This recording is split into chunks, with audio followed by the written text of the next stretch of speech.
Hola, mi nombre es Marcia Lucía Merino Lizárraga. Les voy a hablar sobre el modelo del conductismo radical para la materia de teoría. Pues principalmente, ¿qué es el conductismo radical? Pues el conductismo radical es una teoría desarrollada por el psicólogo estadounidense Frederick Skinner durante el siglo XX. Este enfoque sostiene que la conducta humana se aprende, se mantiene y se modifica a partir de las consecuencias que siguen a las acciones de una persona. A diferencia de otras corrientes psicológicas que se centran en el pensamiento o emociones como causas principales del comportamiento, Skinner propuso que comprender la conducta es necesario analizar la relación que existe entre el individuo y su ambiente. Según este modelo, las conductas que generan consecuencias favorables tienden a repetirse, mientras que aquellas que producen consecuencias desfavorables o dejan de ser reforzadas tienden a disminuirse o a extinguirse. Algunos campos donde se desarrolla esta teoría serían la psicología del aprendizaje. Explica cómo las personas adquieren o mantienen o eliminan conductas a través de experiencias y las consecuencias de sus acciones. En la psicología educativa, aplica principios conductuales para mejorar el aprendizaje, la motivación y la participación y la disciplina dentro del contexto escolar. En la psicología clínica se emplea para evaluar y tratar problemas conductuales y emocionales como fobia, ansiedad, trastornos del comportamiento mediante técnicas basadas en evidencias científicas. En la modificación de la conducta, utilizas técnicas como reforzamientos positivos, el moldeamiento y la economía de fichas para aumentar conductas deseadas y reducir conductas problemáticas.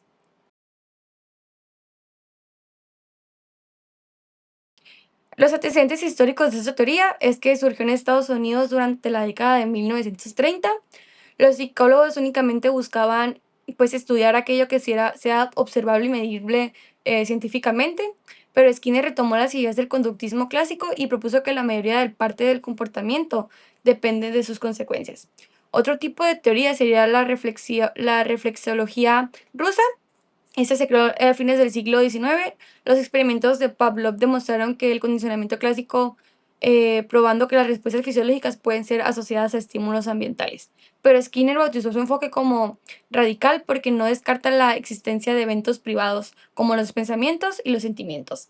En lugar de atribuir la conducta a la mente o a causas alternas, Skinner propuso que los elementos internos también son conductas y deben explicarse mediante los mismos principios ambientales, genéticos e historias de reforzamiento que las acciones observables. Pues principalmente hablemos un poco del autor, pues el autor fue Skinner, nació en 1904, murió en 1990, fue un psicólogo estadounidense, también fue un profesor de la Universidad de Harvard. Pues las principales aportaciones sería el condicionamiento operante. El condicionamiento operante es un tipo de aprendizaje en el cual una conducta aumenta o disminuye su frecuencia dependiendo de la consecuencia que produce. En el refuerzo positivo consiste en otorgar un estímulo agradable o una recompensa justo de que después de una opción deseada, ¿no?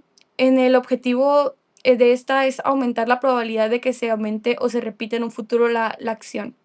En el refuerzo negativo es un concepto del conductismo donde una conducta aumenta o se repite porque al realizarse se elimina o evita un estímulo desagradable. En programas de reforzamiento son reglas que dictan cuándo y con qué frecuencia se entrega una recompensa tras una conducta. En la modificación de conductas, esta es una intervención psicoterapéutica que utiliza los principios del aprendizaje, o sea, el acondicionamiento, para eliminar o reproducir comportamientos desadaptativos y aumentar nuevos hábitos saludables. En fundamentos teóricos tenemos la conducta observable, como cualquier acción o reacción física de un organismo que puede percibirse directamente, verse a simple vista y medirse objetivamente desde el exterior. Pues el ambiente es un conjunto de factores externos que rodean a una persona e influyen de una forma recíproca en su conducta, en su desarrollo y su salud mental. En los estímulos, cualquier objeto, evento, señal o cambio de energía física, química, biológica que proviene del entorno de que el mismo organismo se maneja. En la respuesta tenemos cualquier reacción, comportamiento o acción observable y medible de un organismo frente a un estímulo. En el refuerzo principalmente es la función del conductismo que define cualquier consecuencia que aumenta la probabilidad de que la conducta se repita. En el castigo, tenemos como cualquier consecuencia que se aplica después de una conducta con el objetivo de disminuir la probabilidad de que esta acción se vuelva a repetir en un futuro. Y en la extinción, es un procedimiento y fenómeno de aprendizaje en el cual una conducta previamente disminuye o desaparece gradualmente al dejar de ser reforzada. Como principios básicos y propuesta teórica, tenemos en principios básicos que la conducta aumenta cuando recibe consecuencias favorables para el usuario, ¿no? Y disminuye cuando deja de reforzarse o aparecen consecuencias desagradables para el mismo. También Skinner decía que todo comportamiento puede aprenderse o modificarse. Y en la propuesta teórica tenemos el condicionamiento operante, que la conducta produce una consecuencia y la consecuencia es agradable, pues hace que aumente la probabilidad de que se vuelva a repetir. Y si la consecuencia es desagradable, disminuye la conducta o incluso puede hasta eliminarse, ¿no? Y en elementos del modelo tenemos tres principales. El estímulo antecedente, que este viene siendo cualquier evento o señal o condición del ambiente que ocurre inmediatamente antes de una conducta. Y en la conducta tenemos también como un conjunto de acciones, reacciones y respuestas que emite un organismo, o sea, un humano o un animal que tiene con su interacción al entorno, ¿no? Y como consecuencia sería el resultado, efecto o conclusión que se deriva de un acto o una decisión, fenómeno natural o situación previa. En elementos del modelo, aquí principalmente existen diferentes tipos de reforzadores positivos clasificados según su naturaleza. En los sociales incluyen elogios específicos, sonrisas, reconocimientos en público o validación. Algún ejemplo sería, me gustó mucho cómo compartiste tus juguetes con tus hermanos sin pelear, buen trabajo. Y en un ejemplo del trabajo sería excelente presentación, tu análisis de los datos fue fundamental para cerrar la venta. O sea, es darle como un alentativo a la persona para que siga trabajando mejor. En tangibles o materiales son objetos físicos o premios o sistema de puntos. Algunos de los ejemplos sería otorgar calcamonías o estrellas cada vez que el niño termine sus tareas, lo que permite canjearlas después de un premio mayor. En ejemplos para un adulto sería un bono económico para alcanzar las metas trimestrales de alguna empresa. Aquí sería pues algo físico, monetario, cualquier cosa que sea agradable para el usuario, para que éste repita la conducta de hacer bien su trabajo o trabajar más en clase, para que pues tenga una recompensa, ¿no? De actividad tenemos como privilegios o oportunidades de participar en pasatiempos favoritos. Un ejemplo es como terminar de recoger tu cuarto y ahora sí pueden ir a jugar al parque. En internos o naturales, la propia satisfacción o autonomía que se genera por un logro. Un ejemplo sería sentir mayor confianza y bienestar para la persona después de ir al gimnasio o terminar un proyecto complejo. Ejemplos, en el área de educación, como reforzador positivo, tenemos que el maestro felicita o da un punto extra al alumno por entregar tareas a tiempo. Y como reforzador negativo, si el alumno termina todas sus actividades, queda exento de hacer tareas ese día. En el área laboral, el empleado recibe un bono económico por cumplir sus metas. Como reforzador negativo, tenemos que al trabajador que cumple con sus objetivos se le elimina la supervisión. Y pues aquí tenemos algunos ejemplos. En el área de educación, como reforzador positivo, tenemos que el maestro felicita o da un punto extra al alumno por entregar tareas a tiempo. Y como reforzador negativo, si el alumno termina todas sus actividades, queda exento de hacer tareas ese día. En el área laboral, el empleado recibe un bono económico por cumplir sus metas. Como reforzador negativo, tenemos que al trabajador que cumple con sus objetivos se le elimina la supervisión constante. En el área clínica, el terapeuta elogia al paciente cuando practica una habilidad aprendida en terapia. Y como reforzador negativo, tenemos que cuando el paciente realiza correctamente los ejercicios de rehabilitación, disminuye el dolor o se reducen las sesiones intensivas. En el área social, una persona recibe felicitaciones y reconocimiento por participación en actividades comunitarias. Si una persona en el área como reforzador negativo, si una persona responde con un mensaje a tiempo, deja de enviarle recordatorios insistentes. Y pues en el área familiar, los padres permiten que tengan más tiempos de jugar al hijo cuando mantiene ordenada su habitación. Y como reforzador negativo, si el hijo termina sus responsabilidades del hogar a tiempo, no tiene que realizar una tarea. En la evaluación y la intervención sería, pues aquí en estos puntos, la observación directa, observar la conducta de la persona. En el registro de conductas, anotar las conductas que el usuario pues realiza, ¿no? En el análisis funcional sería identificar qué causa y mantiene una conducta pues para el usuario.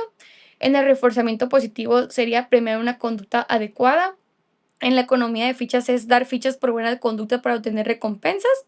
En el moldeamiento sería enseñar un poco paso a paso una conducta deseada para el usuario, ¿no? Y en la extinción es dejar de reforzar una conducta para el mismo, para reducirla. En aplicaciones prácticas, en la educación serían, pues como dije, premios y sistema de puntos. En la clínica sería un tratamiento de fobias, autismo, problemas de conducta. En una empresa sería con incentivos y reconocimientos hacia el usuario. Y en el hogar sería reforzar hábitos positivos y establecer rutinas favorables para el usuario. Algunas de las fortalezas de esta teoría sería que tiene respaldo científico, es muy fácil de utilizar, los resultados son observables, es muy útil en educación y funciona para modificar conductas. Y algunas de las limitaciones es que es de poca importancia de emociones y pensamientos, puede parecer muy mecanística y no explica completamente los procesos internos como la creatividad. En este, retomando un poco lo que hablamos la diapositiva pasada, quiero como que especificar bien los puntos. Cuando hablamos de las fortalezas, dice que tiene respaldo científico. ¿A qué se refiere? Se basa en investigaciones y experimentos que han demostrado cómo las consecuencias influyen en la conducta de un usuario. También cuando decimos que es fácil de aplicar, es porque sus principios pueden utilizarse en diferentes contextos, como en la escuela, en el trabajo o en terapia.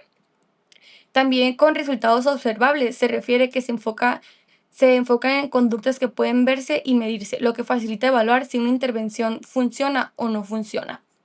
Y cuando decimos que es muy útil en educación, es porque permite reforzar conductas positivas, mejorar ámbitos de estudio y aumentar la participación de los estudiantes de manera positiva, ¿no? Para que ellos se motiven a seguir participando.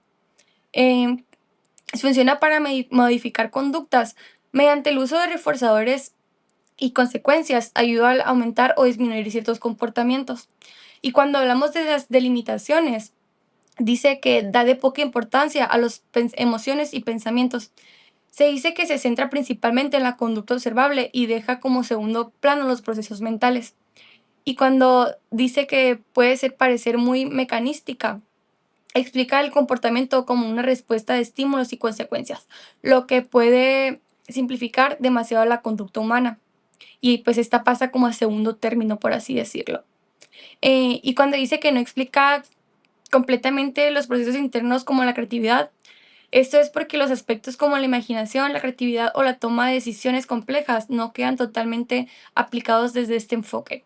Y pues en conclusión, tenemos que el conductismo radical es un modelo muy útil para comprender y modificar la conducta que deseamos o que ya no queremos, porque está respaldado por evidencia científica y tiene mucha aplicación en prácticas. Sin embargo, también puede presentar limitaciones ya que considera con suficiente profundidad los procesos internos como las emociones, los pensamientos y la creatividad.